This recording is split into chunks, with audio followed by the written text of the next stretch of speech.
Amen.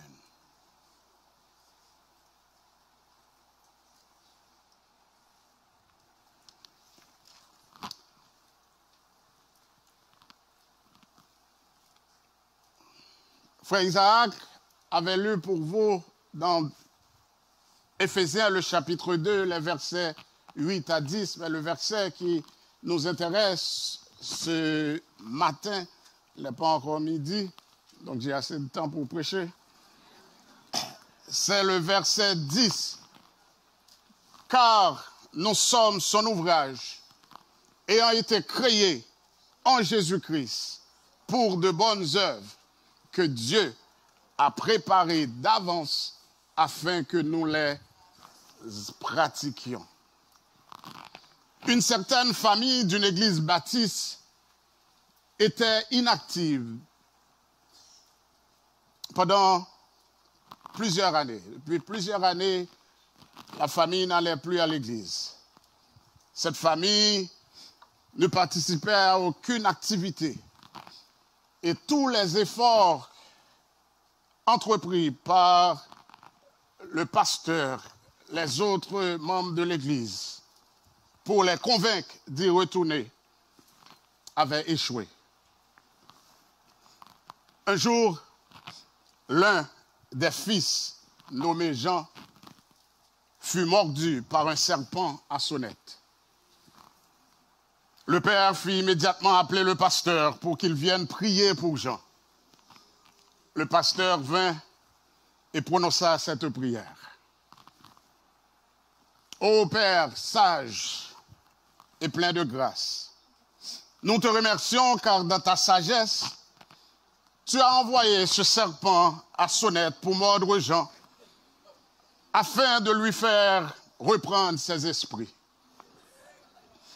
Il n'est pas allé à l'église depuis des années. Il est douteux qu'auparavant, dans toute sa vie, il n'ait jamais ressenti le besoin de prier. Nous te demandons maintenant que ceci lui serve de précieuses leçons afin de le conduire à la repentance. Nous te demandons aussi, ô Père, d'envoyer un autre serpent pour mordre Sam. Encore un autre serpent pour mordre Dimi. Et encore un pour mordre le vieux père. Pendant des années, Père, nous avons tout essayé, mais aucun de nos efforts n'a pu accomplir ce que ce serpent a réussi en un instant. Donc nous en concluons, Père, que la seule chose capable de faire du bien à cette famille, ce sont les serpents à sonnette. Alors, s'il te plaît, Seigneur, envoie-leur des serpents encore plus gros et encore plus efficaces. Amen.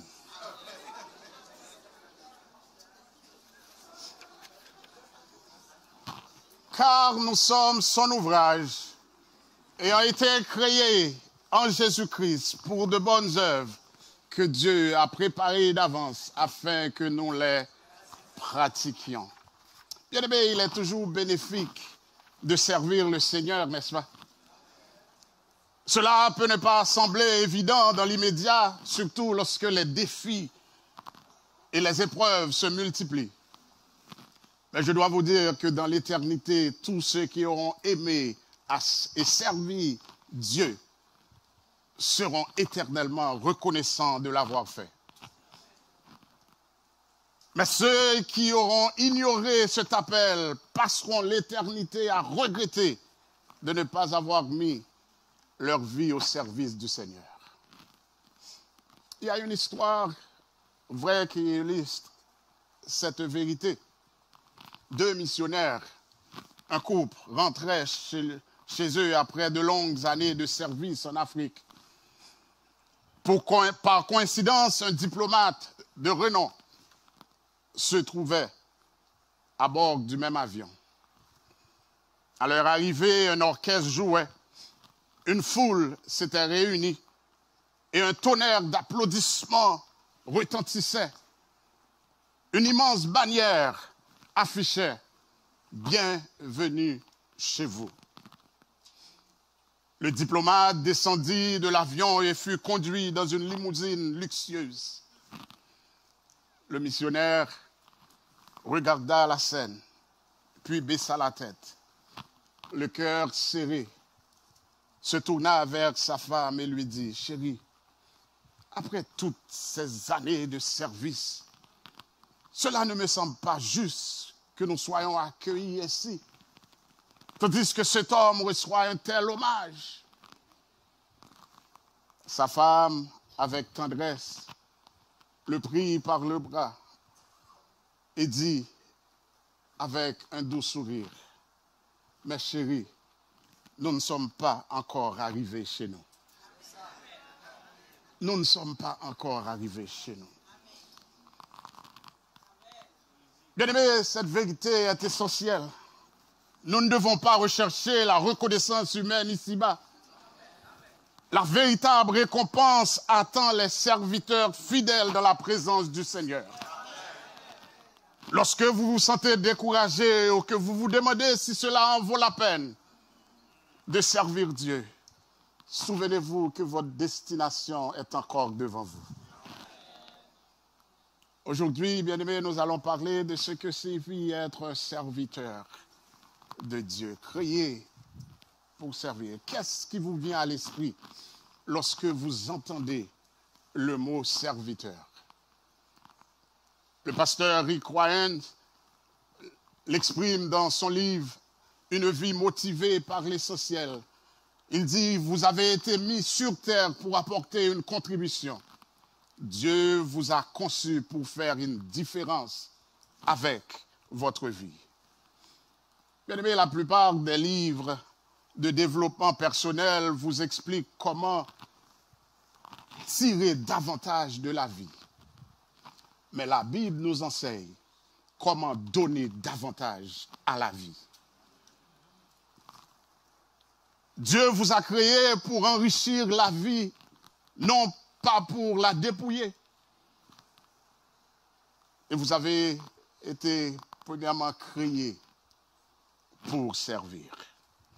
Éphésiens 2, 10, car nous sommes son ouvrage, ayant été créés en Jésus-Christ pour de bonnes œuvres que Dieu a préparées d'avance afin que nous les pratiquions. Dieu nous a créés pour donner et non simplement pour recevoir, mes bien-aimés. De plus, il y a des plans spécifiques pour la manière dont nous devons servir les autres. Et cela me rappelle d'un ancien proverbe qui dit « Ce que vous êtes est un don de Dieu. Ce que vous faites est votre don à Dieu. » Ce que vous êtes est un don de Dieu, mais ce que vous faites est votre don à Dieu. Dieu nous a confié, bien-aimés, des talents et des opportunités pour que nous les utilisions à sa gloire. Il ne nous a pas créés pour l'oisiveté ou pour rechercher uniquement nos propres intérêts. Dieu a placé chacun de nous sur cette terre avec une mission précise qu'il a soigneusement choisie. Et avez-vous déjà réfléchi de cette manière? Avez-vous pris du temps pour réfléchir et pour vous demander quelle est ma raison sur cette terre? Quelle est ma mission sur cette terre? Si votre mission c'est manger, boire, dormir, vous avez une fois sur terre?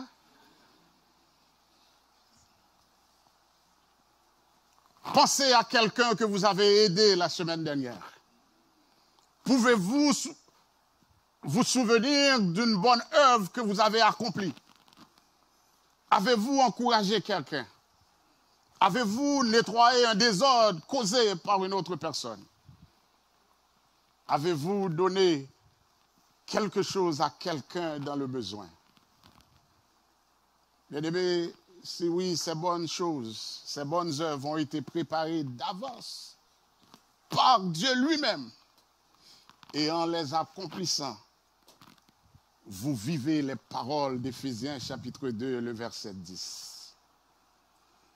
Non seulement, bien-aimés, nous avons été créés pour servir, mais nous avons aussi été sauvés pour servir.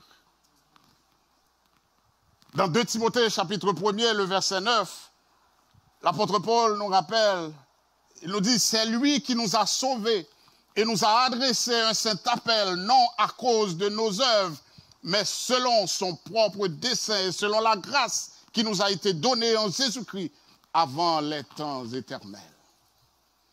Bien-aimés, lorsque Dieu vous a sauvés, il vous a appelé à mener une vie sainte et à accomplir des œuvres saintes. Vous n'avez pas été sauvés par vos bonnes œuvres, mais vous avez été sauvés pour en accomplir. Vous avez été sauvés pour de bonnes œuvres. En réalité, Jésus, bien-aimé, a tout payé. Il a payé un grand prix, un prix immense pour votre salut. Et l'apôtre Paul avait conscience lorsqu'il écrit dans 1 Corinthiens 6, le verset 20, « Vous avez été rachetés à un grand prix. Glorifiez donc Dieu dans votre corps. » Bien-aimés, nous devons notre vie à Dieu. Et nous avons toutes les raisons de le servir avec notre vie entière. La vérité est qu'un cœur sauvé est un cœur qui veut servir. Si vous voyez que vous n'aimez pas servir, que vous ne voulez pas servir, il faut vous poser la question. Est-ce que je suis sauvé? Parce qu'un cœur sauvé est un cœur qui veut servir. Nous sommes appelés à servir. Dans 1 Jean 3, le verset 4, Jean dit, « Nous savons que nous sommes passés de la mort à la vie parce que nous aimons nos frères. » Bien-aimé, il est possible pour une personne sauvée de traverser la vie sans amour pour les autres, ni désir de servir. C'est impossible. En effet, une personne réellement sauvée n'est pas centrée sur elle-même, mais sur les autres. Avec le salut, bien-aimé, vient un engagement sincère à accomplir ce que Dieu veut, la volonté de Dieu. Il y a une mission pour vous dans l'Église. Il y a un rôle à jouer dans le monde. Vous faites partie du royaume de Dieu et vous avez une fonction à remplir dans ce royaume. Et cela donne à notre vie une grande signification et une valeur immense. Vous savez pourquoi il y a des gens qui sont déprimés? On dit qu'ordinairement, lorsque les gens prennent leur retraite, ils deviennent déprimés des fois parce qu'ils ne font rien. Quand vous ne faites rien, vous êtes à la maison, vous regardez les 4 murs chaque jour. Il y a de la dépression. Vous faites de la dépression. Mais si vous êtes chrétien, il y a tellement de choses à faire. Vous n'avez pas de temps.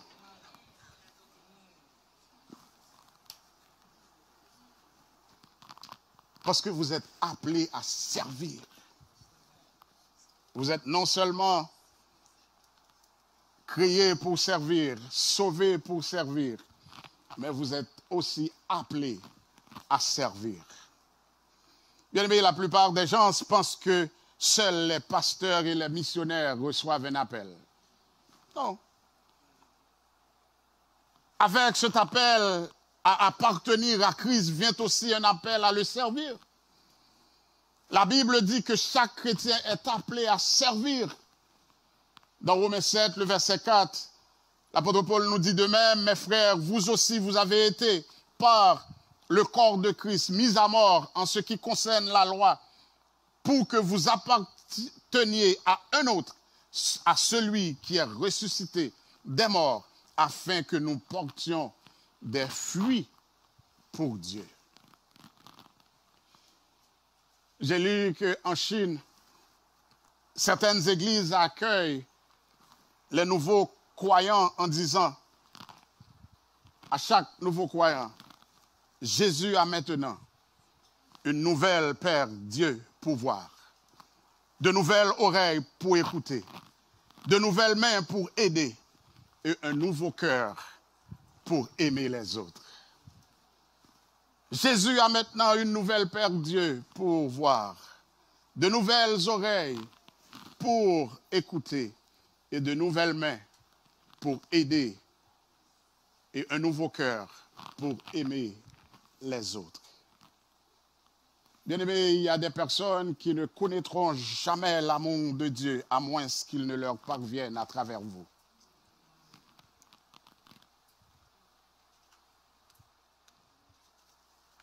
Est-ce que vous allez faire le travail? Non seulement Dieu vous a créé pour servir, sauvé pour servir et appelé à servir, mais vous êtes aussi commandé à servir. Mais l'une des raisons essentielles pour lesquelles vous devez être impliqué dans une famille d'église est que cela vous permette d'accomplir votre appel.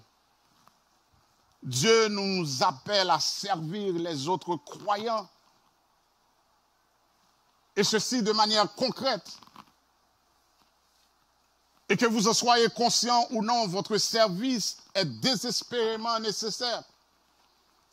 C'est pourquoi je ne peux pas comprendre que quelqu'un dit qu'il est membre d'une église. C'est quelle église? Ah, c'est en ligne.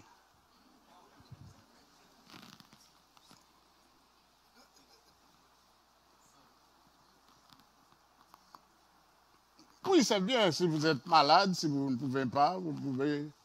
Et nous sommes reconnaissants pour tous ceux qui nous regardent en ligne, qui suivent en ligne. Mais il vous faut une assemblée où vous pouvez mettre votre don à l'œuvre. Nous avons besoin, parce que la Bible nous dit que Dieu nous donne ses dons pour l'édification des autres. Comment est-ce que vous avez fait ça sur YouTube?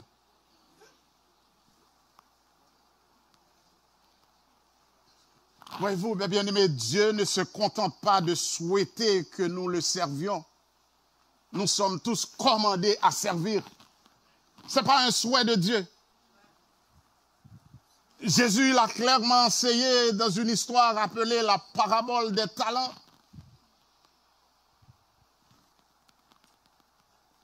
Cette parabole se trouve dans Matthieu chapitre 25. On l'avait lu pour vous. C'est un peu long, je ne vais pas le lire. Mais si vous pouvez regarder un peu cette parabole, la parabole des talents, bien-aimés, est en réalité une histoire d'investissement. C'est l'histoire d'un homme riche qui a confié 3 de ses serviteurs en tant que gestionnaire de ses investissements. Il leur a donné un total de 8 talents. Un talent, on dit, représentait entre 50 à 80 livres de métal précieux. Cela pourrait équivaloir à environ 300 000 $ par talent, selon les normes actuelles. Donc c'est beaucoup d'argent, n'est-ce pas?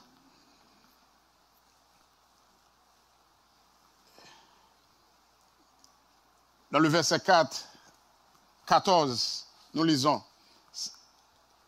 C'est du verset 14 à 29. Le verset 14 dit, « Il en sera comme d'un homme qui, partant pour un voyage, appela ses serviteurs et il leur remit ses biens. » Qui sont ces serviteurs? Qui sont ces serviteurs qui ont reçu ces talents? Bien-aimés, ces serviteurs représentent tous ceux qui croient en Jésus-Christ en tant que Fils de Dieu. Le fait est que chaque serviteur qui croit en Jésus-Christ se voit confier des talents uniques et des responsabilités qui sont destinées à rendre gloire à Dieu. En gardant cela en esprit, bien-aimés, regardez la fin du verset 15. L'un des serviteurs a reçu 5 talents. Un autre a reçu 2. Et le troisième en a reçu 1. Le texte, bien aimé, nous indique que la réparation des talents a été faite en fonction des capacités que le maître connaissait chez chacun d'eux. Qui est-ce qui pique au nom que bon Dieu? Et bon Dieu de créo. Donc il nous connaît. Mais ce qui est important, c'est que même le serviteur qui n'a reçu qu'un seul talent a été jugé digne de gérer une somme considérable. Il y a des gens qui disent dans le monde qu'il est injuste que Dieu donne à un serviteur 5 talents et à un autre serviteur un seul talent. Pourquoi? Parce que Dieu sait qu'il n'y a pas 2 personnes semblables. Il sait que nous venons tous d'horizons différents, que nous avons des niveaux d'éducation différents et que nous avons des capacités, des compétences différentes. Mais, et c'est là la force de ce message, ce n'est pas le nombre de talents ou d'opportunités que vous avez par rapport à quelqu'un d'autre qui compte, mais c'est la manière dont vous êtes fidèle aux opportunités que vous avez qui compte le plus. Qu'ont fait ces 3 serviteurs avec ce qu'ils avaient reçu?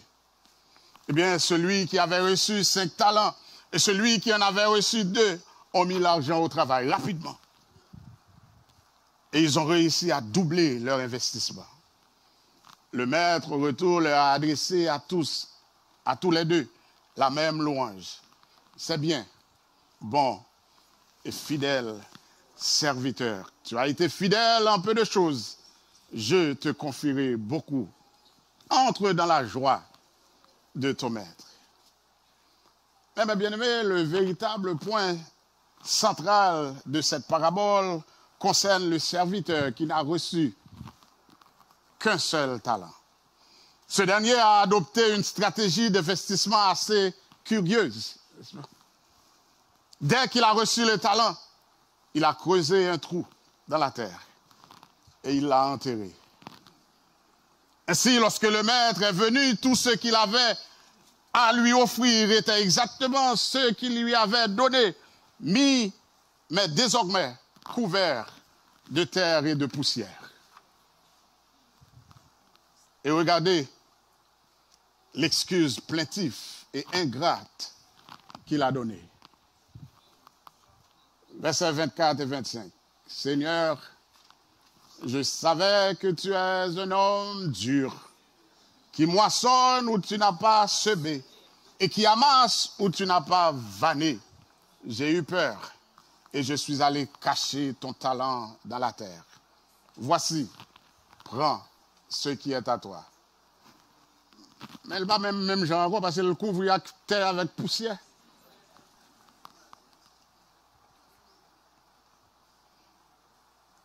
Quand vous regardez la réponse du maître, gardez à l'esprit que le maître représente Dieu lui-même. Ok? Gardez pour vous à l'esprit que le maître représente Dieu. Et regardons la réponse. Il a pris l'excuse du serviteur au pied de la lettre et lui a essentiellement dit, si ce que tu dis de moi est vrai, alors tu aurais au moins dû déposer mon argent à la banque pour qu'il produise des intérêts.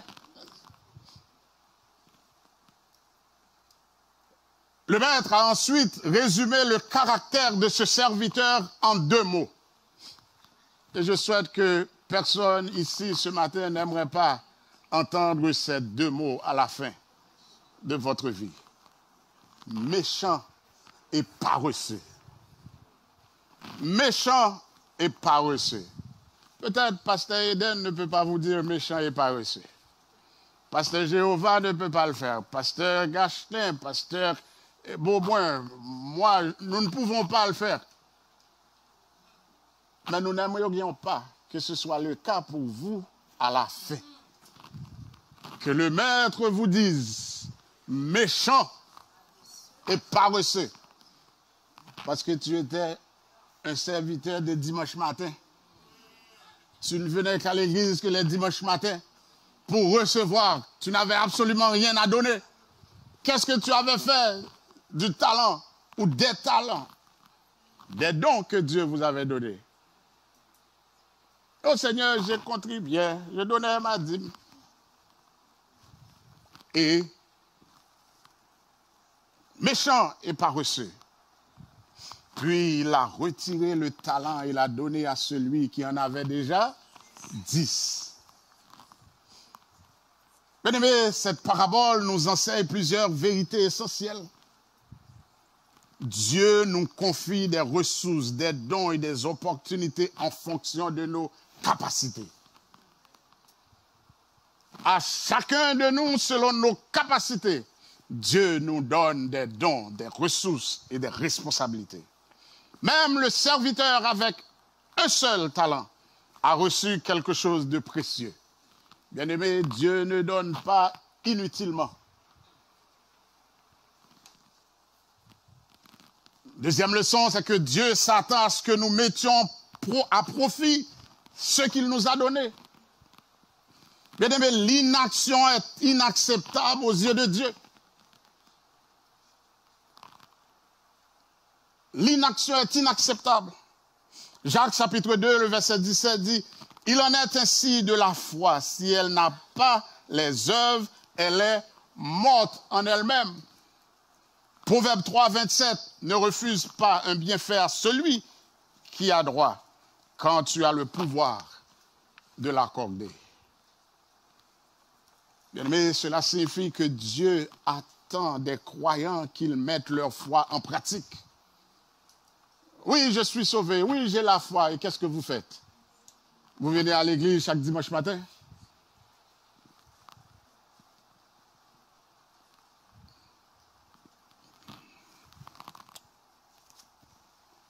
Vous pouvez ne pas comprendre, mais laissez-moi vous dire, Satan a ses agents ici, là aussi, ce matin. Donc, venir à l'église le dimanche matin ne fait pas de vous un chrétien, là.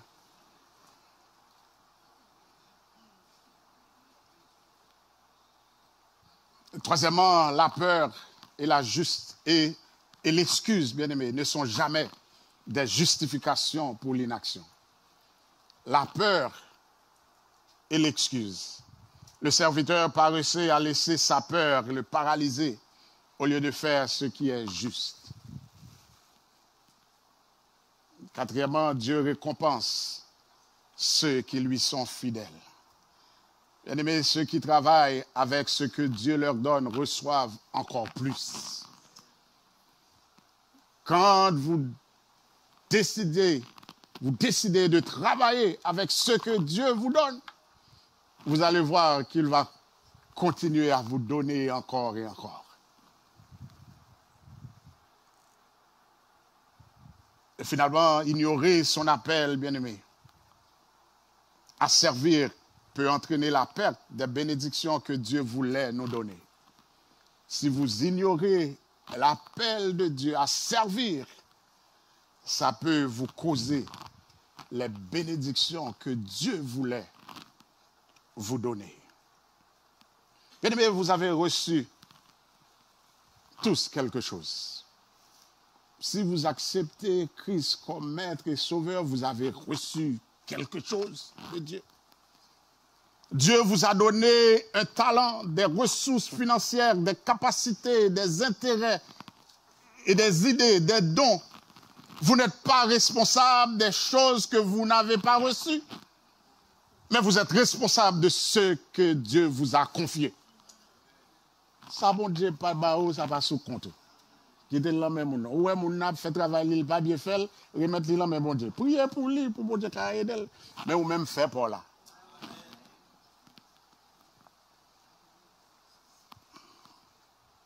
Mais vous pouvez faire quelque chose. Pensez aux excuses faibles du serviteur paresseux qui a enterré son talent. Vous savez, à son époque, il n'y avait ni garantie bancaire, ni assurance pour les investissements.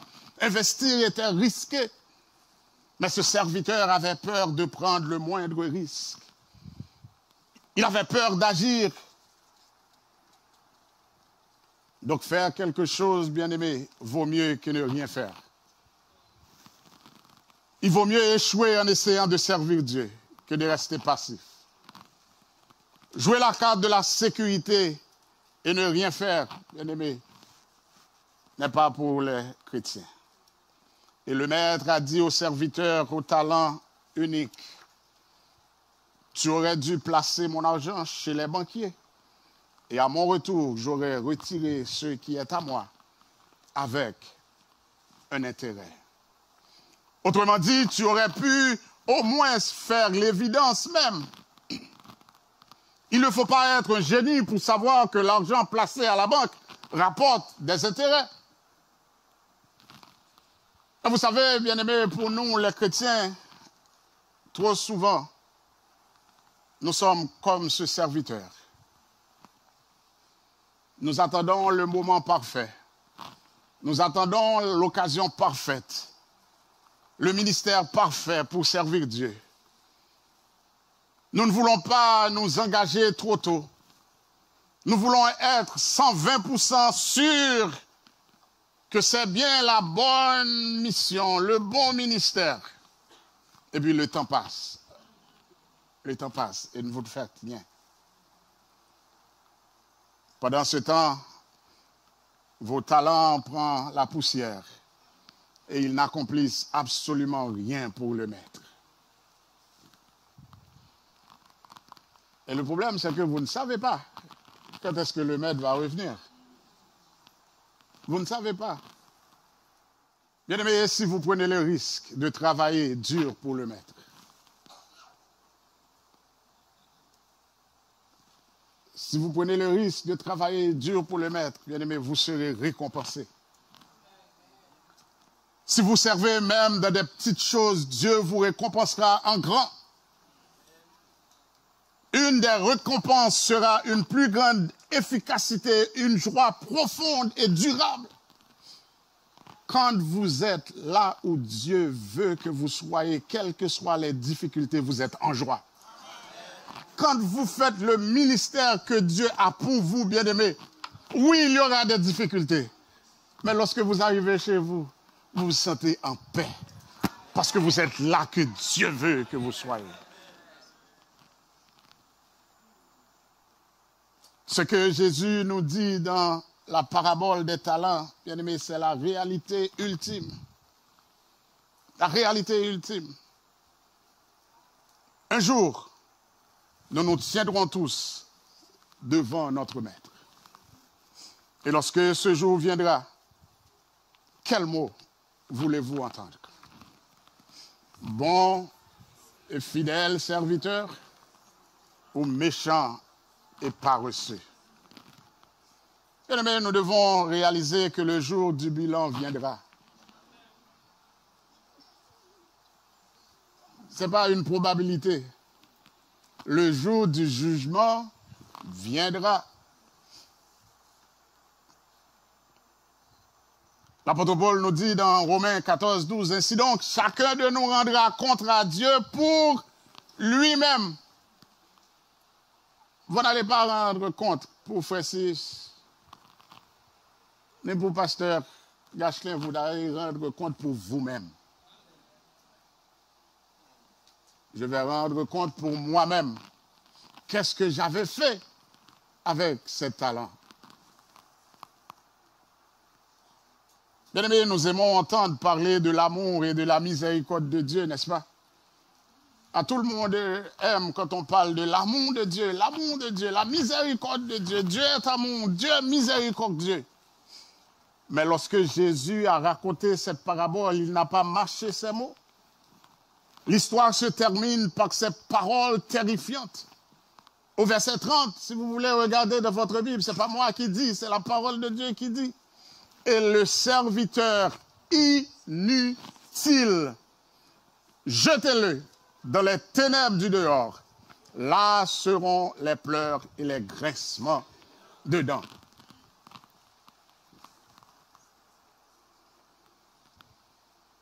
Donc, bien aimé, le service n'est pas une option. En matière de service, vous êtes né pour servir, sauvé pour servir, appelé à servir et commandé à servir.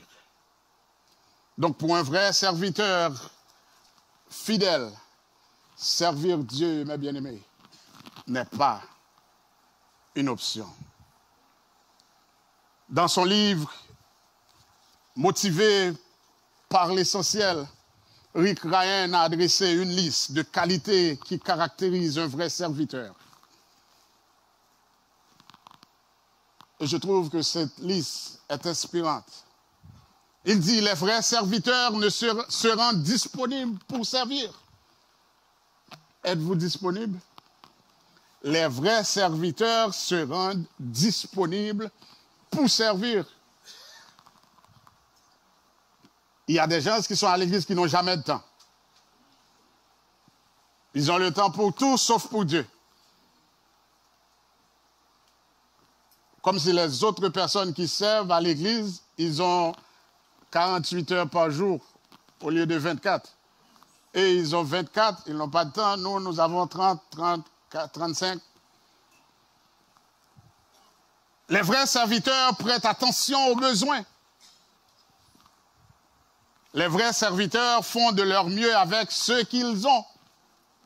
Les vrais serviteurs accomplissent chaque tâche avec la même dévotion, quelle que soit la tâche. Les vrais serviteurs restent fidèles à leur ministère. Les vrais serviteurs gardent un profil humble. Je vais reprendre ça. Les vrais serviteurs gardent un profil humble. Les vrais serviteurs pensent plus aux autres qu'à eux-mêmes. Parce que lorsqu'on dit qu'on est serviteur, qu'est-ce qu'on fait? On sert. Donc, vous ne pouvez pas être centré sur vous-même et vous êtes serviteur. Et voyez, ou pas serviteur. Le vrai serviteur pense plus aux autres qu'à eux-mêmes. Les vrais serviteurs se considèrent comme des gestionnaires et non comme des propriétaires. Ça est ministère PAM. Ministère PAM depuis qu'il a été mort pour l'église.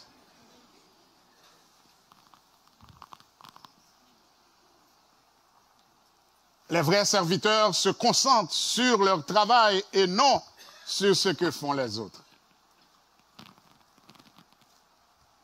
Les vrais serviteurs fondent leur identité en Christ. Bien-aimés, toutes ces qualités se retrouvent parfaitement en Jésus-Christ. Donc, si vous voulez vraiment servir le Seigneur, gardez à l'esprit l'attitude de Jésus qui a dit, le Fils de l'homme est venu, non pour être servi, mais pour servir et donner sa vie en rançon pour beaucoup. Matthieu 20, 28. Martin Luther King Jr. a dit un jour, tout le monde peut être grand. Tout le monde peut être grand parce que tout le monde peut servir. Quand on servit, on est grand. Tout le monde peut être grand parce que tout le monde peut servir. Pas besoin d'un diplôme universitaire pour servir. Pas besoin de maîtriser la grammaire pour servir. Il faut seulement un cœur rempli de grâce, une âme générée par l'amour. J'aimerais reprendre cette citation pour vous de Martin Luther. Tout le monde peut être grand parce que tout le monde peut servir. Pas besoin d'un diplôme universitaire pour servir. Pas besoin de maîtriser la grammaire pour servir. Faire les accords conditionnels.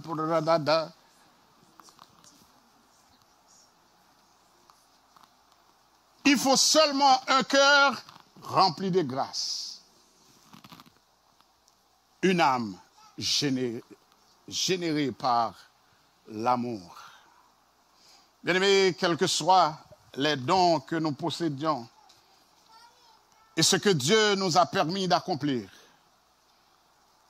nous avons, en tant que croyants, la responsabilité d'utiliser ces dons pour l'édification de son royaume.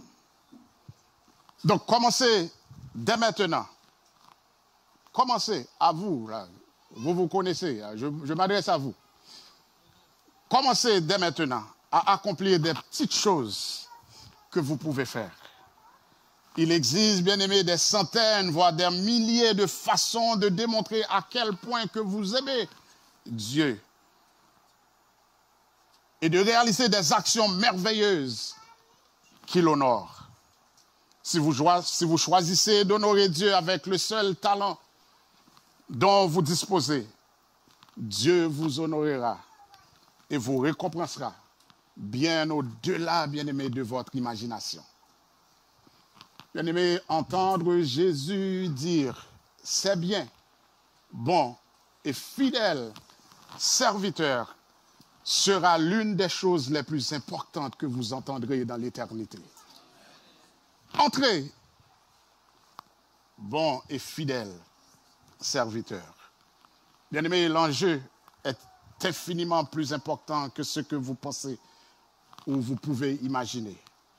Je vous encourage à être fidèle avec ce que Dieu vous a confié et à vivre une vie qui est un impact éternel et à servir à la louange de la gloire de notre Dieu. Que Dieu vous bénisse.